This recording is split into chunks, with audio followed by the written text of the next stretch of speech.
اللہ کے نبی صلی اللہ علیہ وسلم نے حدیث میں فرمایا من احب سنتی فقد احبنی، فرمایا کہ جس نے میری سنت سے محبت کی اس نے مجھ سے محبت کی۔ محبت کی علامت کیا ہے؟ نبی نے بتا دیا کہ جو آدمی میری سنت سے محبت کرتا ہے وہ مجھ سے محبت کرتا ہے، اور جو میری سنت سے محبت نہیں کرتا گویا کہ وہ مجھ سے بھی محبت نہیں کرتا۔ تو اس حدیث میں بتایا گیا من احب سنتی فقد احبنی، جس نے میری سنت سے محبت کی اس نے مجھ سے محبت کی، اور جو مجھ سے محبت کرے گا وہ جنت کے اندر میرے ساتھ جنت میں رہے گا۔ کان معی فی الجنہ، جنت کے اندر سب سے زیادہ قریب میرے وہ شخص ہوگا جو میری سنتوں پر عمل کرتا۔ اللہ تعالی ہم سب کو نبی کی سنتوں پر، نبی کے حکموں پر عمل کرنے کی توفیق عطا فرمائے، آمین۔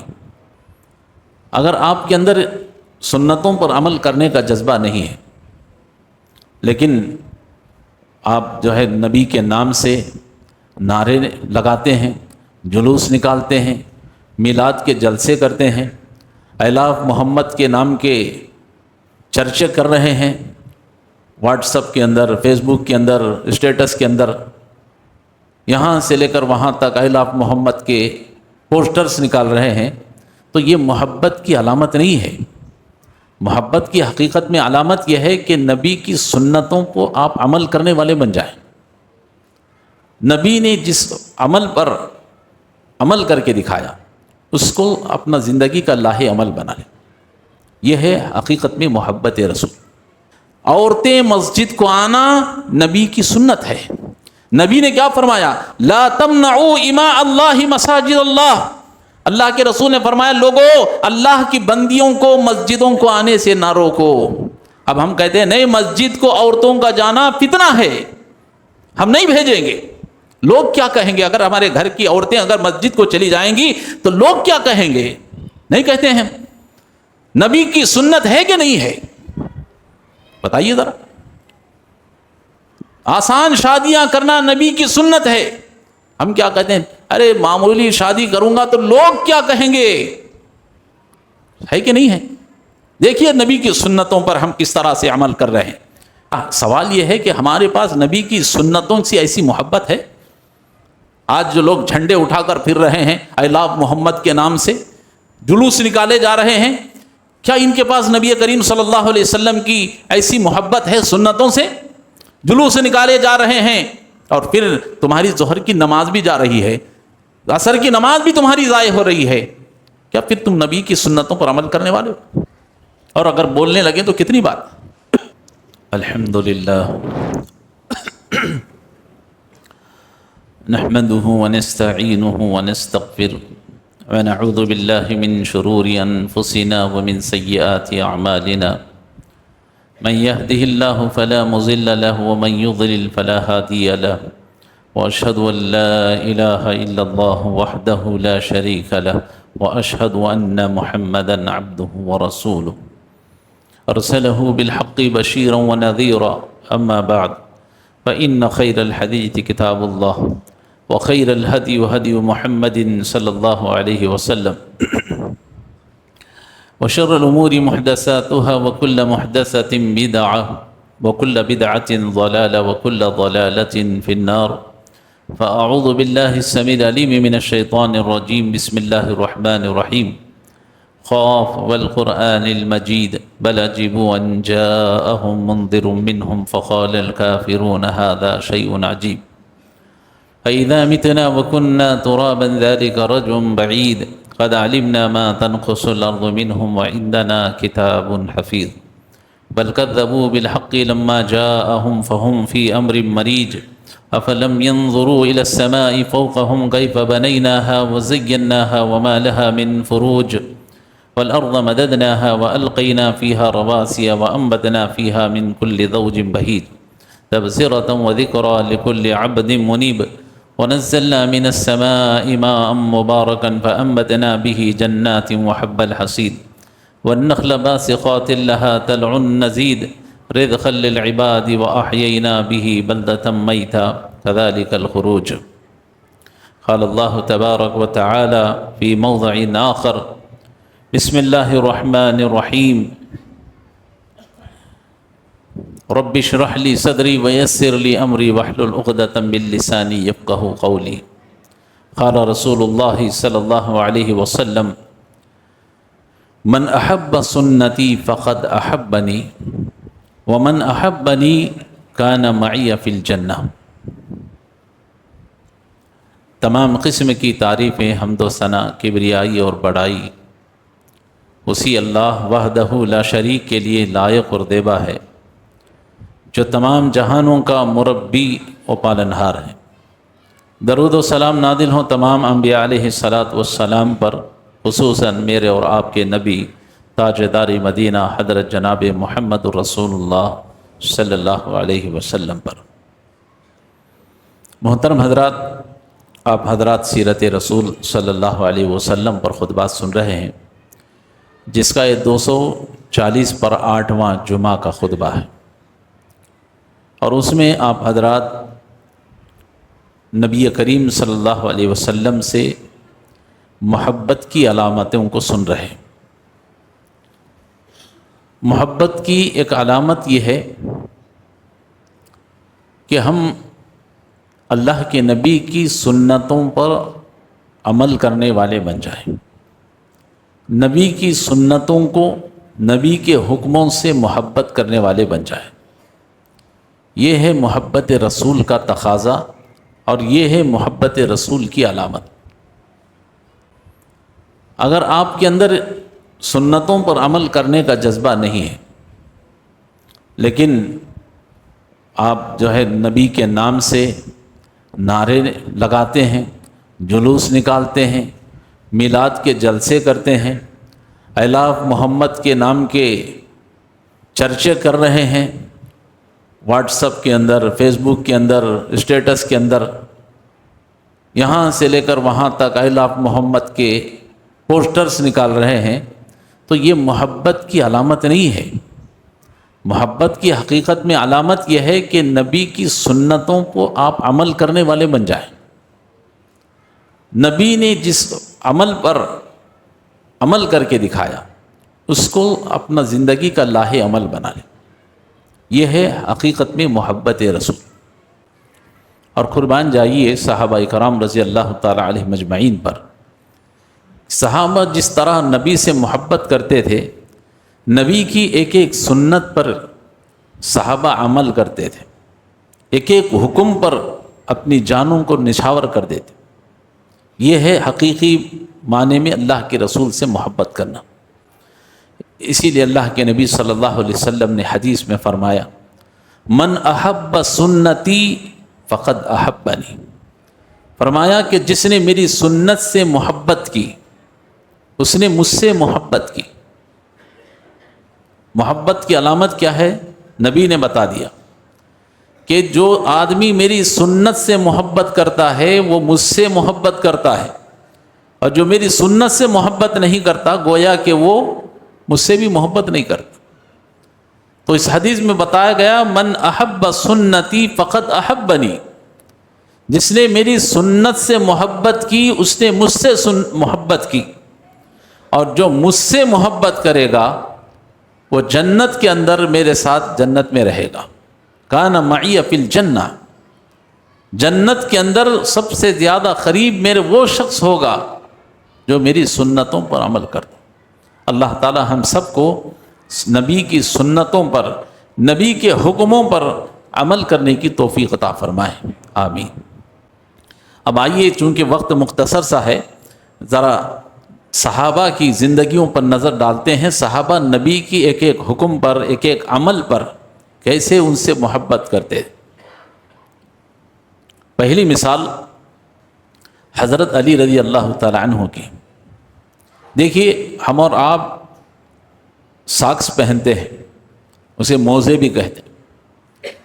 ہم اگر آپ موزوں پر ہیں، ساکس پر ہیں، تو مسا کہاں کرتے ہیں؟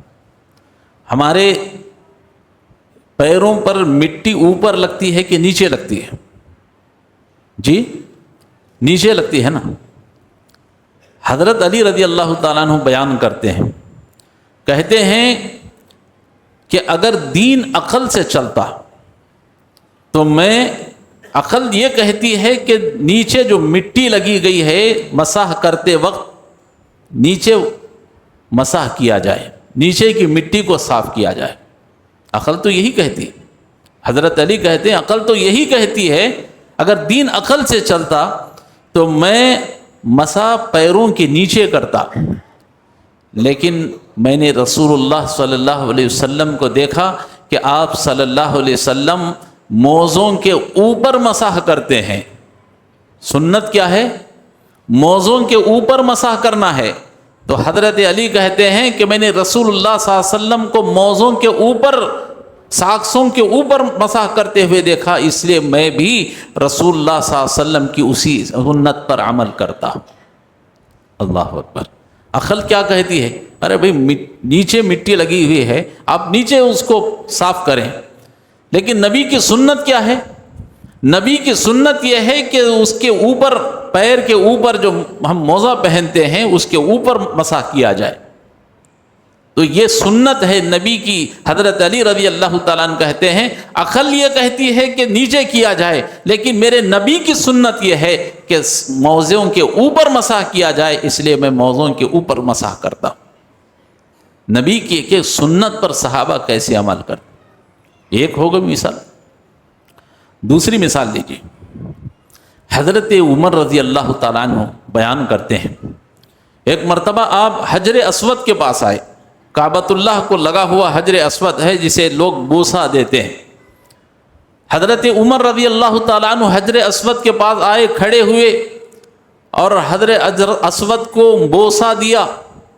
پھر آپ نے کہا اے حجر اسود، حجر اسود سے خطاب کر کے کہہ رہے ہیں حضرت عمر رضی اللہ تعالیٰ عنہ، اے حجر اسود تو صرف ایک پتھر ہے، اس سے زیادہ کچھ نہیں۔ اے حجر اسود تو صرف ایک پتھر ہے، اس سے زیادہ کچھ نہیں، نہ تو نفع پہنچا سکتا ہے نہ نقصان پہنچا سکتا ہے۔ اگر میرے نبی نے تجھے بوسہ کرتے ہوئے میں نے نہ دیکھا ہوتا، میرے رسول کو تجھے بوسہ دیتے ہوئے نہ دیکھا ہوتا، قسم خدا کی میں تجھے بوسہ نہ دیتا۔ آج جتنے بھی حاجی حج پر جاتے ہیں، عمرے پر جاتے ہیں، حجر اسود کو بوسہ دیتے ہیں، ہے کہ نہیں ہے؟ حضرت عمر کہہ رہے ہیں کہ اے حجر اسود نہ تو فائدہ پہنچا سکتا ہے نہ نقصان پہنچا سکتا ہے۔ اگر میرے رسول نے تجھے بوسہ دیتے ہوئے اگر میں نے نہ دیکھا ہوتا، میرے رسول تجھے بوسہ نہ دیتے، قسم خدا کی میں تجھے بوسہ نہ دیتا۔ نبی کے صحابہ نبی کی ایک ایک سنت پر کیسے عمل کر رہے ہیں۔ حجر اسود کو بوسہ دینا، پتھر ہے، پتھر کو کون بوسہ دے گا بتائیے؟ لیکن کیوں بوسہ دیا جاتا ہے؟ اس لیے کہ رسول کی سنت ہے، رسول نے بوسہ دیا تھا۔ اس لیے جتنے لوگ عمرے پر جاتے ہیں بوسہ لینے کے لیے مر جاتے ہیں، کوشش کرتے ہیں کہ بوسہ دیا جائے، ایک دوسرے پر چھلانگ مار کر جانے کی کوشش کر۔ اگر نہیں دے سکتے، بتایا گیا کہ کم سے کم اس پتھر کو ہاتھ بتا کر بوسہ دیں، بسم اللہ اللہ اکبر۔ تو یہ ہے نبی کی سنتوں پر صحابہ کا عمل۔ اور ایک بات میں آپ کو بتا دوں، بڑا دلچسپ واقعہ ہے۔ جو لوگ حج پر گئے ہیں، عمرے پر گئے ہیں، یا آپ اپنے گھروں میں جا کر دوبارہ کعبۃ اللہ کی فوٹو دیکھیں، کعبۃ اللہ جو ہے اس کی فوٹو دیکھیں آپ غور سے۔ کئی مرتبہ دیکھا ہوگا آپ نے، غور نہیں کیا ہوگا، آج میں بول رہا ہوں، آپ اس کے بعد غور کریں۔ حجر کعبۃ اللہ کو ایک پرنالہ لگا ہوا ہے، اور کیا ہے کبھی آپ نے؟ اسے میزاب رحمت کہتے ہیں۔ کعبۃ اللہ میں ایک پرنالہ لگا ہوا ہے، کیوں لگا ہوا ہے جانتے ہیں آپ؟ کبھی غور کیا ہے آپ نے؟ جبکہ آج اتنی سائنس ٹیکنالوجی اتنی آگے بڑھ گئی ہے، مکے کے لوگ ہمارے ہندوستان سے 10 گنا آگے ہیں، سعودی حکومت کیسی ٹیکنالوجی کو لوگ اختیار کریں۔ اب کعبۃ اللہ پر بارش پڑے گا تو اس کو پانی کو نکالنے کے لیے کتنے راستے اختیار کیے جا سکتے، لیکن اس کے باوجود بھی آج وہ پرنالہ ایسے ہی لگا ہوا ہے. کیوں؟ آئیے بتاتا ہوں میں آپ کو. کعبۃ اللہ کے حضرت عباس رضی اللہ تعالیٰ عنہ اللہ کے نبی کے چچا ہیں. ان کا گھر کعبۃ اللہ سے بالکل لگا ہوا تھا.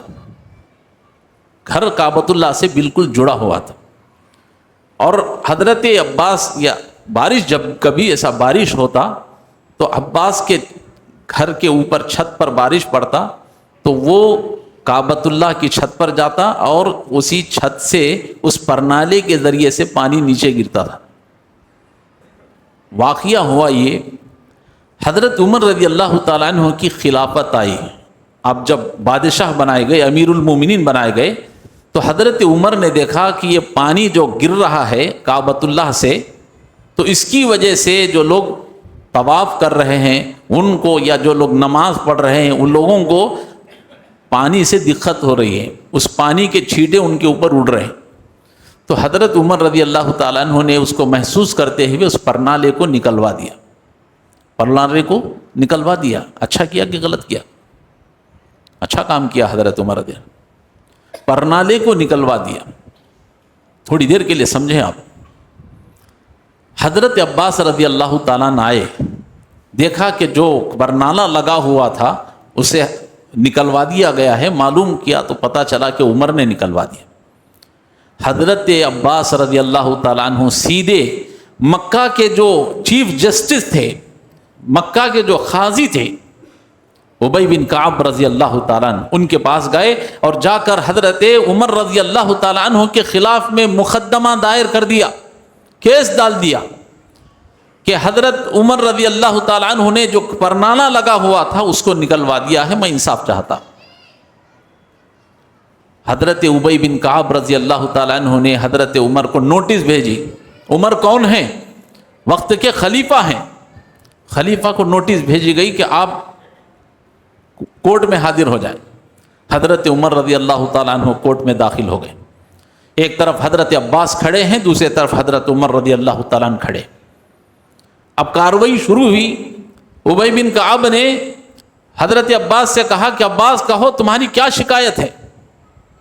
حضرت عباس کہتے ہیں کہ امیر المومنین، وہ جو پرنالہ لگا ہوا تھا وہ اللہ کے رسول کے زمانے میں بھی تھا اور ابو بکر کی خلافت میں جو 2 سال انہوں نے بادشاہت کی اس میں بھی تھا، لیکن جب حضرت عمر کی خلافت آئی ہے تو حضرت عمر نے اس پرنالے کو نکلوا دیا ہے.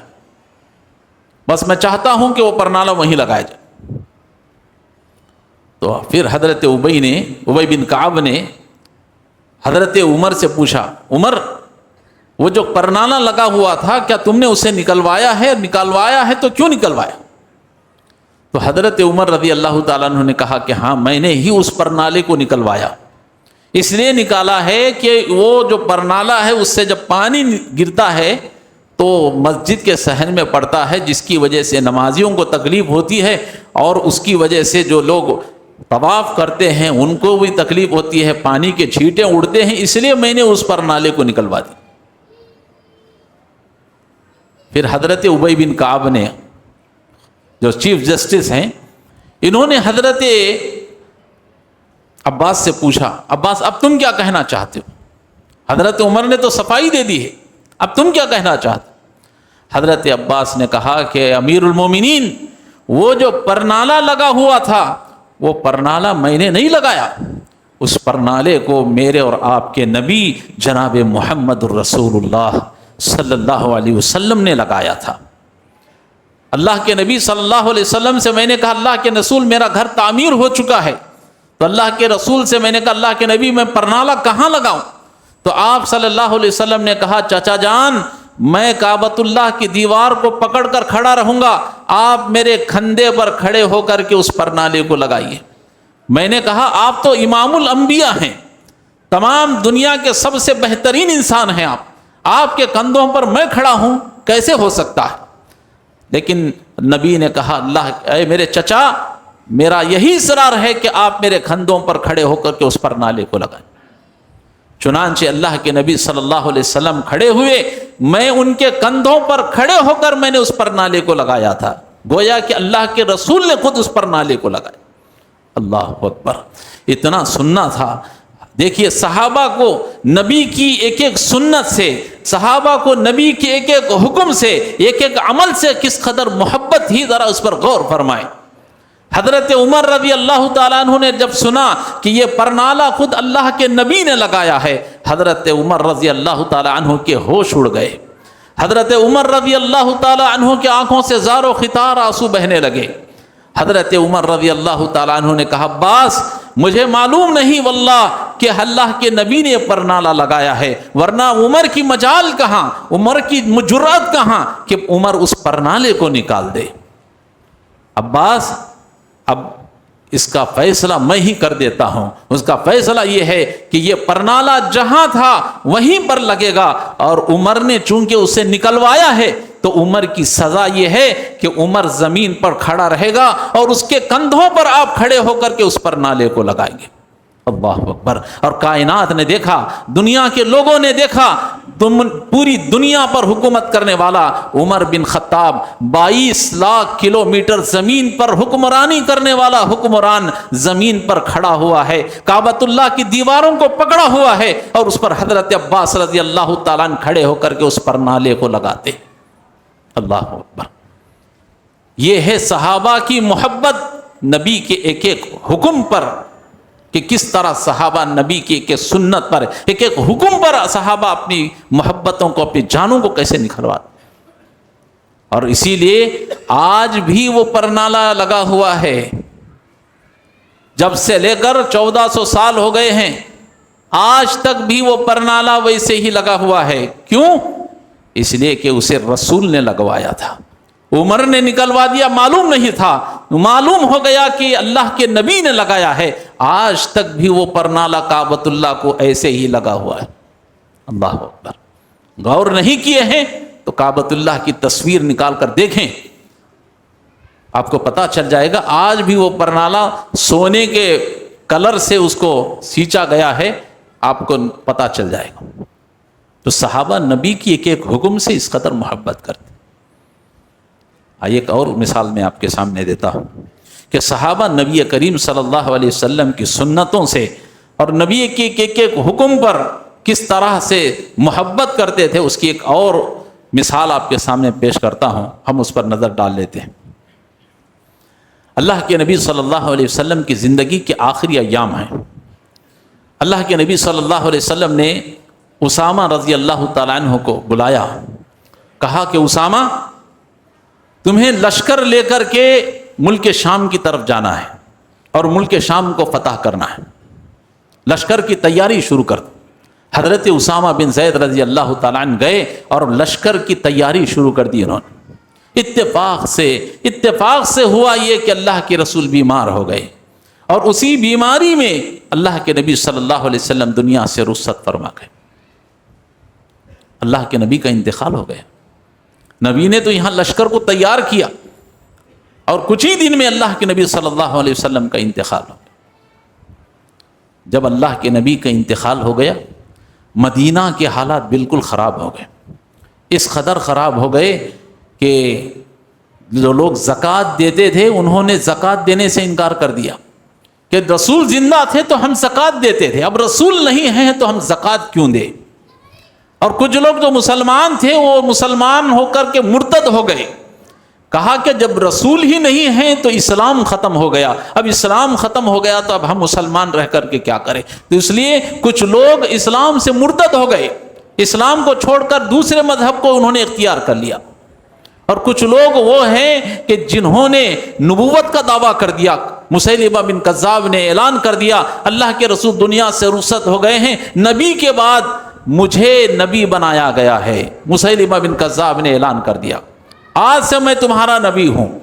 ایک فتنہ یہ بھی اٹھا، اور دوسرا ایک یہ کہ مدینہ کے اطراف میں جو قبیلے تھے، ان قبیلوں نے مدینہ پر حملہ کرنے کی پلاننگ کر لی، پوری تیاری کر لی کہ اب فوراً ہم مدینہ پر حملہ کریں گے، کیونکہ اللہ کے رسول تو چلے گئے، اب اسلام کو ختم کرنے کا اس سے بہتر موقع نہیں مل سکتا۔ پورے مدینہ کے حالات خراب۔ اللہ اکبر۔ حضرت ابو بکر رضی اللہ تعالیٰ عنہ کو خلیفہ بنایا گیا. حضرت ابو بکر خلیفہ بنے، اسلام کے پہلے خلیفہ. جب خلیفہ بن گئے صحابہ ابو بکر رضی اللہ تعالیٰ عنہ کے پاس آئے، کہا ابو بکر مدینہ کے حالات بڑے خراب ہیں، لوگ جو زکوٰۃ دیتے تھے دینے سے انکار کر دیا ہے، کچھ لوگ اسلام سے باہر چلے گئے ہیں، کسی نے نبوت کا دعویٰ کر دیا ہے، اور کچھ لوگ مدینہ پر حملے کی تیاری کر چکے ہیں. قریب ہے کہ لوگ کب مدینے پر حملہ کریں گے پتہ نہیں. ابو بکر ہماری رائے یہ ہے کہ جس لشکر کو اللہ کے رسول صلی اللہ علیہ وسلم نے ملک شام کی طرف روانے کرنے کے لیے تیار کیا تھا، ہماری رائے یہ ہے کہ آپ اس لشکر کو ملک شام کو نہ بھیجیں، مدینہ ہی میں روک لیں. کیونکہ پتہ نہیں اگر یہ ایک لشکر ہے، اگر یہ لشکر بھی اگر ملک شام کو چلا جائے تو پھر مدینہ کی حفاظت کون کرے گا؟ تو اس لیے ہماری آپ سے درخواست یہ ہے کہ آپ وہ لشکر جو نکلنے والا ہے اس کو روک لیں اور مدینہ کی حفاظت کے لیے اس لشکر کو یہاں پر رکھیں. اللہ اکبر. حضرت ابو بکر رضی اللہ تعالیٰ نبی کے ایک ایک سنت پر عمل کرنے والے، نبی کے ایک ایک حکم پر کس طرح محبت کرتے تھے صحابہ کہ اپنی جانوں کو نچھاور کر دیتے. حضرت ابو بکر نے کیا کہا؟ حدیث کے الفاظ ہیں، وہ کہتے ہیں والذی نفسی بیدہ، کہتے ہیں اس رب کی قسم جس کے قبضے میں ابو بکر کی جان ہے، اگر لوگ مدینہ پر حملہ کر دیں اور ابو بکر کو درندے نوچ کر کھا جائیں، ابو بکر کو درندے نوچ کر کھا جائیں، کوئی بات نہیں، لیکن جس لشکر کو میرے نبی نے بھیجا ہے، جس لشکر کو میرے رسول نے روانہ کیا ہے، ابو بکر اسے کبھی رکا نہیں سکتا. اللہ اکبر. نبی کے ایک ایک حکم پر صحابہ کی کیسی محبت. کچھ ہو جائے مدینہ کا کوئی بات نہیں، مدینہ کے سردار کو، بادشاہ کو درندے نوچ کر کھا جائیں، ختم کر دیں ابو بکر کو، کوئی بات نہیں، لیکن میرے رسول نے جہاں لشکر کو بھیجا ہے وہ لشکر کو کبھی روکا نہیں جا سکتا، چاہے مدینہ کا کچھ ہو جائے. اللہ اکبر. اور تاریخ نے دیکھا ابو بکر رضی اللہ تعالیٰ عنہ نے اس لشکر کو روانہ کیا. اللہ اکبر. دیکھا آپ نے اتنے نازک حالات ہونے کے باوجود بھی صحابہ نے نبی کی ایک ایک سنت کو، ایک ایک حکم کو صحابہ نے اپنی آنکھوں پر رکھا، اپنی جان سے زیادہ اس سے محبت کی. اپنی جان چلی جائے کوئی بات نہیں، لیکن نبی کا حکم پیچھے نہ ہو. کیا سوال یہ ہے کہ ہمارے پاس نبی کی سنتوں سے ایسی محبت ہے؟ آج جو لوگ جھنڈے اٹھا کر پھر رہے ہیں آئی لو محمد کے نام سے، جلوس نکالے جا رہے ہیں، کیا ان کے پاس نبی کریم صلی اللہ علیہ وسلم کی ایسی محبت ہے سنتوں سے؟ جلوس نکالے جا رہے ہیں اور پھر تمہاری ظہر کی نماز بھی جا رہی ہے، عصر کی نماز بھی تمہاری ضائع ہو رہی ہے، کیا پھر تم نبی کی سنتوں پر عمل کرنے والے ہو؟ اور اگر بولنے لگے تو کتنی بات. آخری مثال بیان کر کے اپنی بات کو ختم کر دیتا ہوں. صحابہ نبی کی ایک ایک سنت سے کیسے محبت کرتے تھے، آخری مثال بیان کر کے اپنی بات کو ختم کر دیتا. حضرت حذیفہ بن یمان رضی اللہ تعالیٰ عنہ، انہوں نے آج جو دنیا کی بہت بڑی طاقت ہے ایران، اس وقت بھی وہ سپر پاور طاقت تھی، اسے قیصر و کسریٰ کہا جاتا. جب حضرت حذیفہ بن یمان نے ایران کو فتح کیا، مسلمان انہوں نے پہلے کے جو مسلمان تھے انہوں نے بڑے بڑے کارنامے دیے، لیکن آج کے مسلمان بزدل ہو چکے. وہ زمانے میں معزز تھے مسلمان ہو کر، وہ زمانے میں معزز تھے مسلمان ہو کر، اور ہم خوار ہوئے تاریخ قرآن ہو کر. آج ہماری کیا عزت ہے، کیا ویلیو ہے.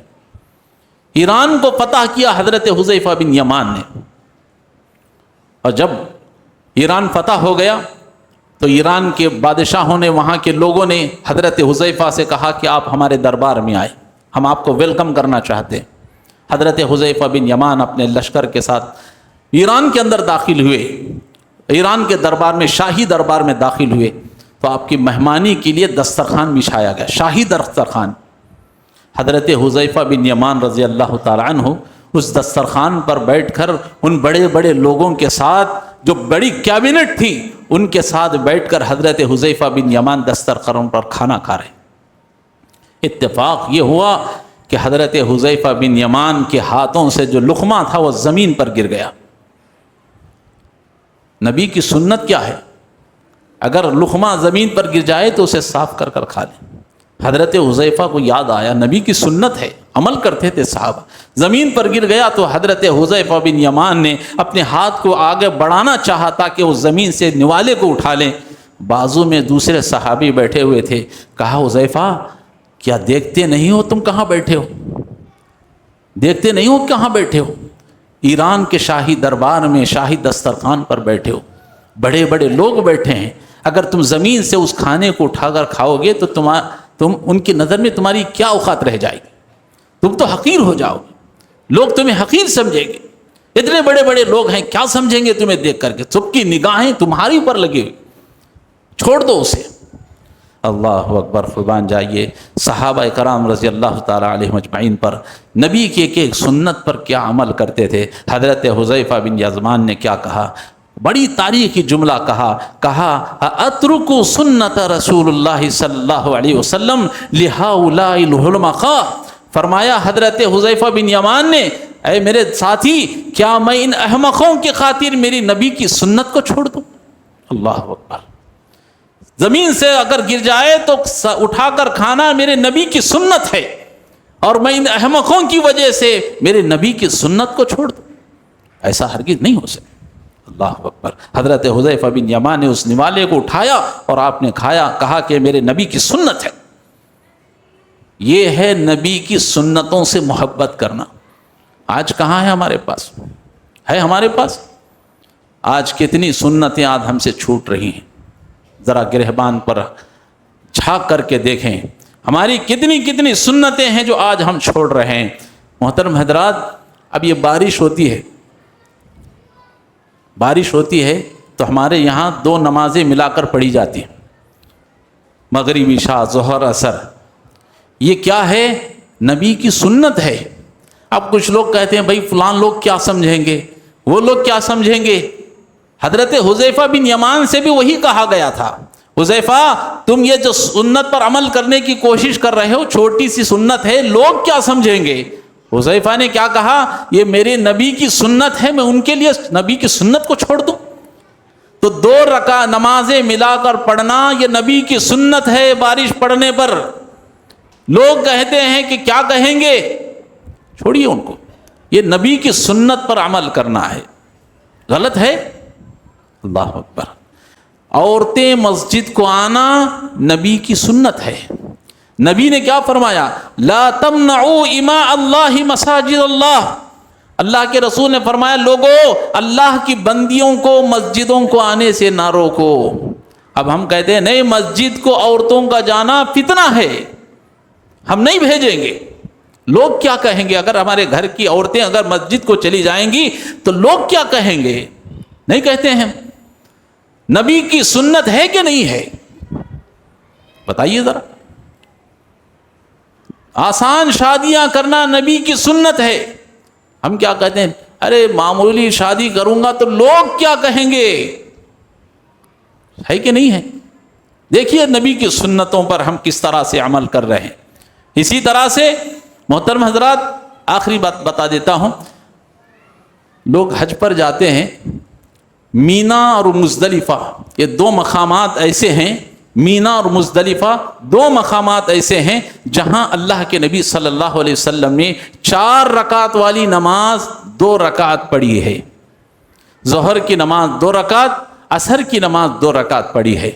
مزدلفہ میں اللہ کے نبی صلی اللہ علیہ وسلم نے مغرب اور عشاء کی نماز، مغرب اور عشاء کی نماز دونوں ملا کر پڑھی ہے، اور عشاء کی نماز 2 رکعت پڑھی ہے۔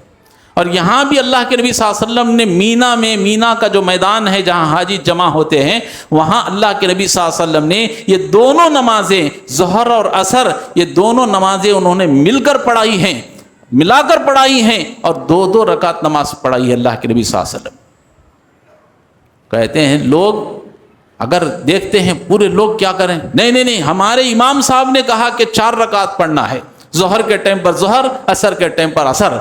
پورے تقریباً لوگ 80% 90% لوگ ویسے ہی پڑھتے ہیں۔ اب کچھ لوگ دیکھتے ہیں کہ نبی کی سنت تو یہ ہے کہ یہاں پر 2 نمازیں ملا کر پڑھی جائیں اور 2 رکعت نماز پڑھی جائے، تو دیکھتے ہیں کہ لوگ کیا کہیں گے، ہے کہ نہیں؟ ہمارے بعض بھائی سوچتے ہیں اگر ہم 2 رکعت نماز پڑھیں گے تو اتنے لوگ دیکھیں گے تو کیا کہیں۔ محترم حضرات، یہ سنت نبی کی محبت سے، نبی کی سنتوں سے محبت نہیں ہے۔ نبی کی محبت تو یہ ہے کہ دنیا کچھ بھی کہہ لے، ہم نبی کی سنت پر عمل کریں گے، چاہے لوگ ہمیں اچھا سمجھیں یا برا سمجھیں۔ تو یہ کچھ مثالیں تھیں جو میں نے آپ کے سامنے مختصر انداز میں رکھی ہیں۔ بیان کا خلاصہ یہی ہے کہ ہم اور آپ اللہ کے نبی صلی اللہ علیہ وسلم سے جہاں محبت کا دعویٰ کرتے ہیں، تو ہمیں اور آپ کو چاہیے کہ ہم رسول کی سنتوں پر عمل کرنے والے بن جائیں، رسول کی سنتوں سے محبت بھی کرنے والے بن جائیں۔ اسی لیے اللہ کے رسول نے اس حدیث میں فرمایا، من احب سنتی فقد احبنی، جس نے میری سنت سے محبت کی اس نے مجھ سے محبت کی۔ اللہ رب العالمین سے دعا ہے اللہ تعالی ہم سب کو جس طرح نبی سے ہم محبت کرتے ہیں، اللہ نبی کی ایک ایک سنت سے ہمیں محبت رکھنے کی توفیق عطا فرمائے، آمین۔ وآخر دعوانا ان الحمد للہ رب العالمین۔ بارک اللہ لنا ولکم فی القرآن العظیم ونفعنا وإیاکم بالآیات والذکر الحکیم، انہ تعالی جواد کریم ملک رؤوف حلیم رب حلیم۔